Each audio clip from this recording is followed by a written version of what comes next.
How's it going, everybody? Welcome to episode 8 of the Creator Video Podcast. Today, I'm going to introduce you to the creator of the Millennial Finance YouTube channel. It's two brothers, Edley and Emir, but unfortunately today, only Edley can show up and probably do another episode with Emir in it.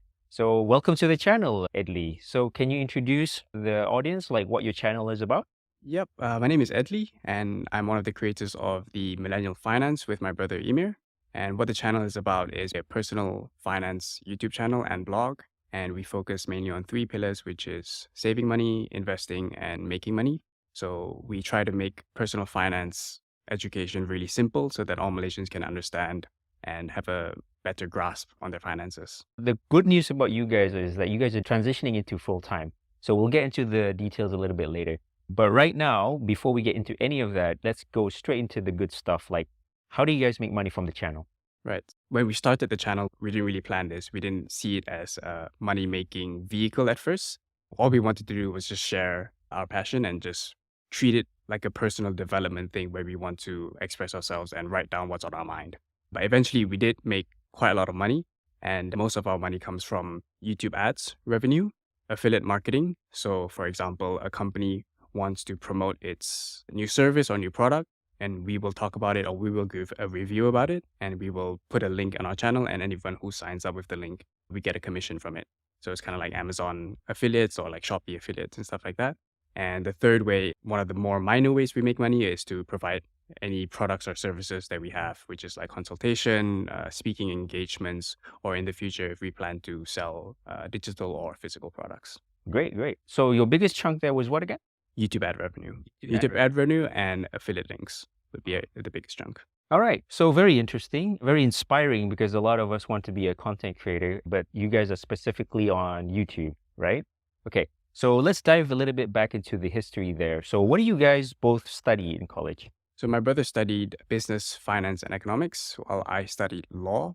And even though I studied law, I started digital marketing, which is knowing how to create content or knowing how to market content online ever since I was studying, because I was just interested in it. And I was just trying to develop my skills and be more diverse so that I can make money in different ways, because I didn't want to wait 3 years to get a degree and then make money. I just wanted to make money whenever I can, which I think is a good point, which I wanted to bring up to most people, is that you don't need to wait, or you don't need permission to start doing what you want, whether to start making money or stuff like that. You don't need to wait for a degree. You don't need to wait for your parents to say it's okay. If you want something, you can just, find a way to develop your skills or be in that position where you can do it. And yeah, you don't need permission, just do it.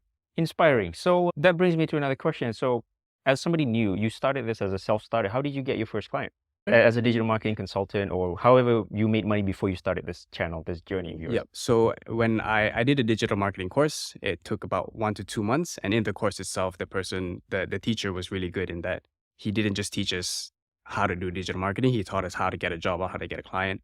And so my first client was A-levels tuition teacher, and I did Google ads for him. So just putting him on the first page of Google, getting more customers into and it's just him and his wife teaching in their house. I got him through Indeed.com, and he was just putting out a post out there looking for a digital marketer. And yeah, But they're looking for a full-timer. they're looking for like an entry-level digital marketer. But you pitch as a consultant instead. Yeah, because I was still a student, and I didn't have any portfolio or anything. So all I did was, at first he wanted to hire someone as like an employee, like an intern. But then I showed him which is what I was taught in the course, which is to go through their website and then show them what I would actually do or how I would rank them on the first page. And then he was impressed, and then he just hired me.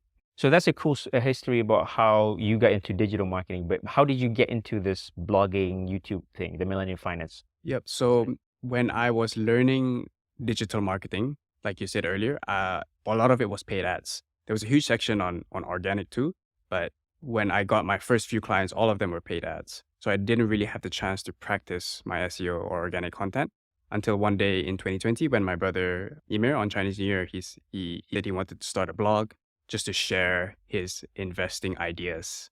And I thought this is a perfect opportunity for me to also practice my own marketing skills with organic content. So I talked to him, and we came to an agreement where we would split 50-50. He would do the content and I would do the marketing side. So that's what we did. We started off with a blog first. He just wrote everything, and I marketed it. I did up the website, did the SEO and stuff like that. And then eventually, I was also working with a lot of video marketing at the time and in my job. So I told him that if we wanted to try something new, it would be video. That would be really helpful. And at first, he wasn't very comfortable on video, so I just took his content and I was on the video and I made them into video. And then eventually, I helped him out and showed him like the best practices for video, how to be more comfortable on camera and stuff like that. And that's how our YouTube channel took off. Wow, that's amazing. So there's a lot of people who do YouTube videos, but they're not really making it. But you guys seem to have some sort of successes. Right now, it's about what, 40,000 Yeah, subscribers? 30K plus. 30K plus. So that's pretty impressive. Like that's 30K on YouTube. You can like go full time already, sort of, right? So why do you think your channel succeed? And let's say why some other people who is also doing YouTube, maybe they didn't really succeed. So like from your point of view, what's Yeah, this result? that's an interesting one. So I would say a combination of factors. One of them was timing for sure. So for context, in 20, right before the pandemic hit, that's when we started our channel. And it just so happens that at the time, during that pandemic, mid to late 2021, investing became cool, right? So investing became a mainstream thing. A lot of people were talking about investing money and stuff like that. So we were just in the right place at the right time. That was a huge factor. The second thing I would say is that we filled the gap that was present. So the gap was in Malaysia, in a Malaysian context, talking about personal finance in English in a simple way. So before we started, the only other person who was talking about personal finance was Mr. Money TV.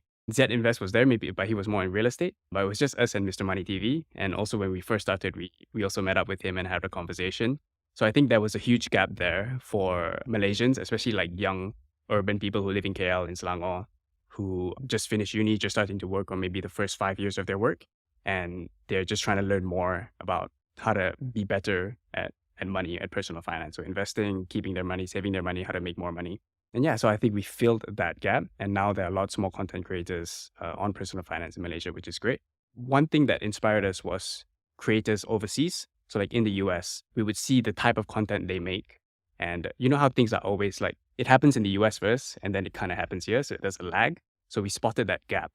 And so we modeled US creators like Graham Stephan, all those guys, and we see what videos they did that popped off. And we just tried to model that, because if people are interested in listening about it there, provided it's not a very country specific thing, like it's only specific in the US, like all these other general topics that people would like to learn about, people our age, people in their 20s, in their 30s, we would just model that. And Okay. I So think that's give what me an made the example difference. of that kind of video.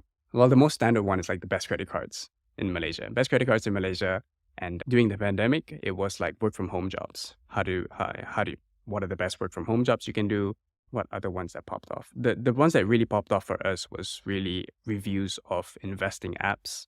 So like Stashaway, in the beginning it was eToro. Yeah. So during this time, like I said in the beginning, where investing became cool and a lot of people were trying to get their feet in it, that's where we filled that gap and provided the content that people were looking for. And that's what I think made us big. That's really good. Actually, when I started my YouTube, also my niche was personal finance. And the one that took me off was Wahid Invest. Yeah, that was the one that really got me 1,000 followers like really quick, like within a couple of weeks, maybe 2-3 weeks or something like that. It's crazy. But then after a while, personally for me, I kind of like don't want to be doing personal finance 100%. Personal finance is just one of the things I want to talk about, but not the entire thing, because I don't really like stock investing and that kind of stuff. But interesting. So on the other side of that coin, what you're saying is that you should model what works in the US. I think that that's a really good strategy. And then before it reaches to the audience here, why don't you be the first mover to create that gap, right? That makes a lot of sense. But let's say some other channels, maybe your competitors or other people you just noticed, they're trying to do the same thing, but there's just something about them that they just didn't want to grow. Right. What do you think about that? The best case is my channel. Look, I have like 600K total views, which is pretty okay, but there's only 6,008 subscribers, right? So, but the people who watch some of my videos, they really like the video. It's very helpful and that kind of stuff, but they're not subscribing somehow. What do you think? So from my perspective, right, as a marketer, I always ask myself, like, if I'm trying to get people to buy or if I'm trying to get people to subscribe, like, who would I subscribe to? If you observe your behavior and think about every time you subscribe to a channel, what made you subscribe?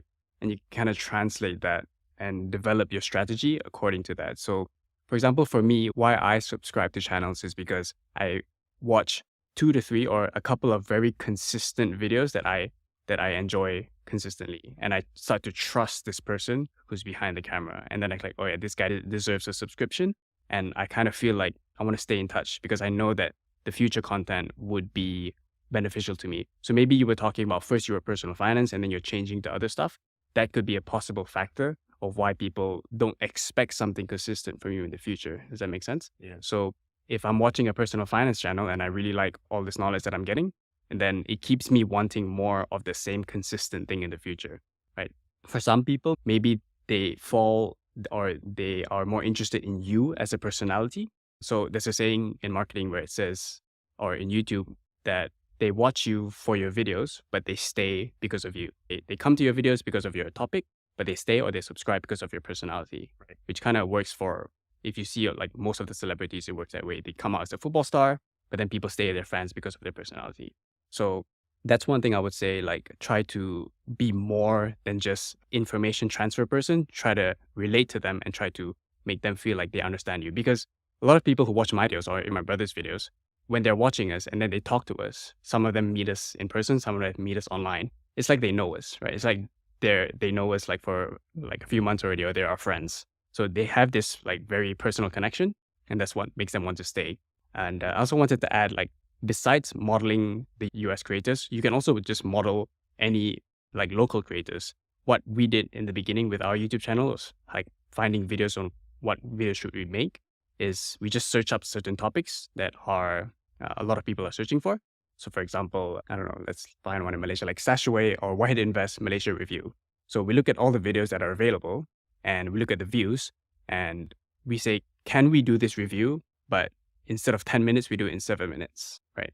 This video is already 6 months old. If we make a video that is 1 month old, it's more, people on YouTube like new things because they feel like it's updated. That was one of the strategies that helped us a lot. Go on YouTube, look for the videos that you potentially want to create, and then ask yourself whether you can do it shorter, better, and newer. All right, very impressive. Thanks for the input. Also, that's very beneficial for my YouTube channel as well. I think one of the reasons for me is that I think the niche change is probably one of the things that is preventing me from growing a lot faster. But I think the other one is also I was spreading myself too thin. I was trying Twitter, I was trying this, I was trying TikTok. So it's kind of like I kind of have followers everywhere, but none of them really super big. You know what I'm saying? So the biggest right now for me is Twitter. I think that's my main marketing channel. If I want to promote anything, it really goes out to Twitter. It really helps a lot. Second would be YouTube. So I kind of want to make YouTube actually my first, because I feel like you create content once and then the views just keeps coming in. And then people who found me on YouTube, typically they're, I think, a lot more high quality. So for example, I have this one video. So this digital content marketing is something new for me. And I have this stop using Linktree and build your own premium feature, just like the premium one that you have to pay. But if you have a WordPress website, I teach you how to, do the pro features. So it's only 1.7K views. So by that view standards, this is like a flop or it doesn't really do well. But the people specifically who's searching for this kind of stuff, they are sometimes business owners, right? They have the app and they're, oh, I don't want to pay for this. So they Google and then they found my video. And then from this one video, they really like how the quality of my production and how I explain. And then she DM'd me. And then I got a brand sponsorship to promote her stuff, her company. So that's what I like about YouTube. You don't really have to have so much views. I mean, obviously it's nice to have a lot of views, but like, because it's so targeted to a specific search, like if you can target who that is, you'll still get really good leads. And also it's compounding with time. Unlike other social media, you post one video and then it's gone. And also on YouTube, like I learned this from Graham Stephan, is that there are two kinds of videos. So one video would be an evergreen video, which is like that. So from now, next year, 2 years from now, people will still be searching for that. So like, for example, our best video, which is like eToro reviews, which has 200,000 views. So that's still ranking the top of our videos until now. So it's evergreen. People keep searching for it. People still keep watching it.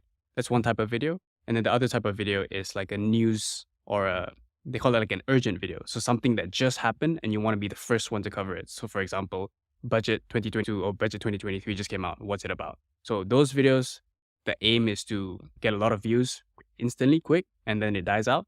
Whereas the other videos, even though you have 1K now, you might have like 5K, 10K in the future because people will keep searching for it, which is like evergreen. Yeah. All right. So going back, that you guys have found so much success with your YouTube thing. Now, both of you doing this full time, right? That's very impressive. So what was the tipping point that you decide to do this full time? Well, I think for me, when I saw the potential of what YouTube could give, that gave me the idea of making it full time. So for context, I was working as a digital marketer in a Singapore agency, earning 7,000 ringgit a month. I worked there for about a year and a half. So they paid me the agreement was in ringgit. So they would just pay me in Singapore dollars to Wise, but then I would get 7,000 ringgit every month. And in 2021, what I earned from YouTube was the same amount I earned from my job. So from YouTube, I earned about like 85 to 90K. And that was just my half. So the other half was my brother. Sorry, this is per year or what? Yeah, per year. Ah, right. So in the year, we earned about 150 to 200K. And so my half was From ads. From ads and affiliates.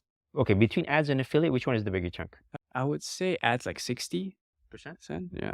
Affiliates like 40. That's really high. Yeah. Yeah. That was like, and so I was making that. So it was kind of like the same as my salary.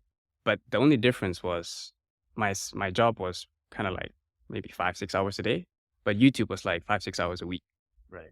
So that's when I saw like, hey, this when it kind of clicks in you that the normal pattern you have of you have to work 9 to 5 on a salary job to make this kind of money, it kind of goes out the window. Because I guess all business owners experience this, when they have a lot of revenue coming in and they realize like money is just cash flow, right? Whatever, like it wants to flow and it wants to move. So that's when I realized that there's potential here. And that's when I considered going full time.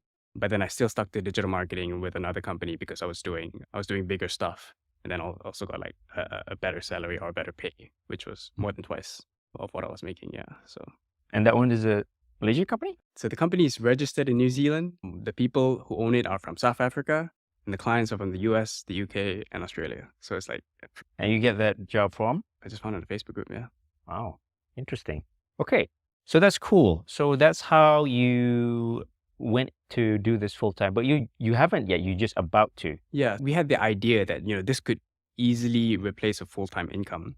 But if we wanted to go in full time, we had to put a lot more effort into it rather than just 5 to 10 hours a week. And with that much effort, we can't just keep doing the same thing. We have to innovate and experiment with new things. So that is a whole nother ball game. And but we just saw the potential, and I guess we were just a bit slow to act on it because we were still doing our own thing, doing our own separate thing. But even if what I learned was that with content or with online content, you could easily, if you know what you're doing, you could make it full time and not work a full time hours. I know that sounds a bit like you're trying to get a lot of money with little work, but it's really possible. And I think most people, I guess if they have the knack or talent for it, that would be a good way to go instead of, trying to work a job that they don't necessarily like. It's entirely possible. And plus, if you have like a service, like if you're a real estate agent or if you're an insurance broker and you actually have another product to sell, that would and you have that audience, that would further increase your income by a lot more. Right. Really interesting. Thanks for sharing the figures, by the way. Like, not everybody wants to share that, but that shows you the power of the internet, right? Right. So are you guys on TikTok or anything like that? Yeah. So YouTube was our main channel, and now we're trying to and then we had Instagram, of course, and then we're trying to get more into Twitter now, and then we're trying to break into TikTok as well. So when we do go full time, those are the other channels that we will try to diversify in. Wow, very good. Okay, so we're wrapping this up. So for somebody who's inspired by your journey, they want to try something new, like what's your advice for newbies? My advice for newbies is just do it fast. Like I would say fail fast, or like try even if you think that you are not qualified or you're not able to do it. So if you go back to our videos, like if you scroll down all the way our YouTube channel, our first videos were like quite horrible, The background wasn't good. The audio was crackly. Like our second most viewed video, I think it's a stashaway review. It was of me, and the audio was just like, it was peaking all the way through the whole video. So it was like red and it's like crackling and all, but I still got a lot of views. And every time when I edit videos and I'm going through it and I'm looking at it and I'm like, this is so ridiculous. I look so cringe. I sound so cringe.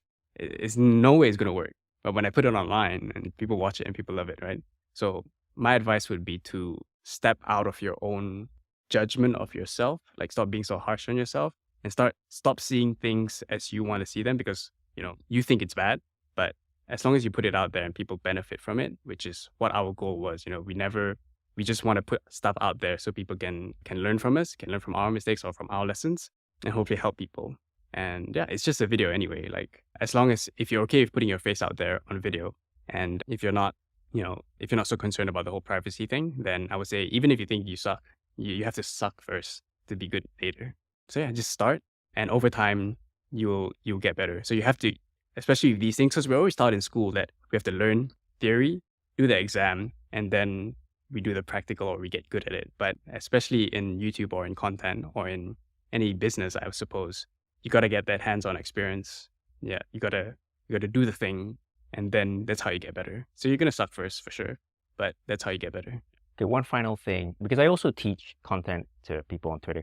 A lot of people say, like, can I do content or create a channel without showing my face? So what's your take on that? You definitely can. So if I didn't teach my brother how to go on video, and then he would probably never had his face on video. So with video, you can be a person, or you can be an animator. If you don't know how to animate, you can hire an animator. I think all you need to be a content creator is you know how to write. You know how to write, and you know how to express your ideas. Even if you don't know how to write, you can hire someone to write, but maybe that's like, it won't be so unique. Right? Being a content creator, you want unique content, unique and original content. So as long as you know how to write, yeah, you don't have to show your face. Like for me, I wouldn't want to show my face all the time. I would rather have a brand and have people in the video, or animators doing animations. So for example, Mr. Money TV now, once he gets big, he gets other people to be in the videos instead of him. So ideally, that's what I would like. But yeah, I would say, yeah, you can definitely do it without your face in it. But why did you put your face? Because it's the most budget efficient, and it's the fastest and the cheapest way to do it. Yeah. So, but the people who are afraid to put their face, they're afraid for a reason, right? What do you think they're afraid? I think they're afraid, like what their family thinks, or what people they know would think of them. Like, oh, like why are you doing this? Or like, or maybe they're not very confident about their speaking or how they look on camera. Or maybe they just want to, a lot of people want to lay low. A lot of people want to have this idea that, they're untraceable, or nobody knows them, or like, because in the internet created a culture of anonymity, where nobody knows who you are, nobody knows what you look like, but your ideas are still out there. And I think there is value in that, and I think there's something special about that. But I would say most people don't want to put their face on this because of either they don't want to be a public figure, or they don't want to be out in the public. They want to keep their lives private, which I understand, or they're just shy. Yeah. For me, I feel like future is personal branding. My opinion on that is to put your face. I recommend people to put your face, and the reason why is because I feel like whatever you're selling, you're teaching, you're selling something, right? The thing that you're selling is never unique, right? It's the same stuff that everybody else is selling. So why would people buy the same stuff from you or me? There's only two reasons. One is if I sell it cheaper than you, or two, if they like me. So if they like me, then you can name your price, whatever they'll buy. So that's my reasoning of why I put my face. So I guess people who feel like they feel ashamed if they put their face, maybe because you decide to sell something embarrassing, possible. So maybe if you don't want to embarrass yourself by branding or whatever, just pick something that you're proud to sell. But I also do understand how there is a value in being like you owning a big brand that makes a lot of money, sell it, but nobody knows who you are. Yeah. Like you walk in the street and you're like, maybe you have 1 million, 10 million followers in Malaysia, but you walk in the street and nobody knows who you are. I think that there is some value in that. And do you know this channel called Improvement Pill? No. It's like this self-development channel, whereas this guy from the US, just like a really young guy, and all he does is animations, but his animations are unique. He hires an animator that only works for him, or he started doing it first and it's unique, and he uses his own voice. So if you don't want to use your face, you can still use your voice. You can still use your art style, which makes it unique. But he never shows his face and nobody knows who he is, but he's like 10 million plus. So the face, not only does your face make you unique, but also your voice, your video style, and your art style that makes you unique as well. Cool. All right. So anything else you want to share before we wrap this up? Yeah, I think if you want to go into content, I think the first video is always the hardest, or the first piece of content is always the hardest. If you're scared, if you're nervous about video and stuff like that, the easiest way to start is Twitter. Or, like every video starts off as a script, and every script starts off as a tweet, as a sentence, or a sentence of an idea. So start small. Yeah, I would say, even though everybody says it, but like just go for it. And yeah, if you don't cringe at your old videos, that means you're not growing. Or if you don't cringe at your old content, that means you're not growing. So even the greatest content creators now, they look back in their old videos and see how much they could have done better. But that's just the process. Okay, really good. Okay, well, there you go. This is Edley. Emir couldn't be here, so they're both from the Millennial Finance. I'm so glad to have you here. Thank you for coming over. And yeah, I'll see you guys in episode 9. See ya.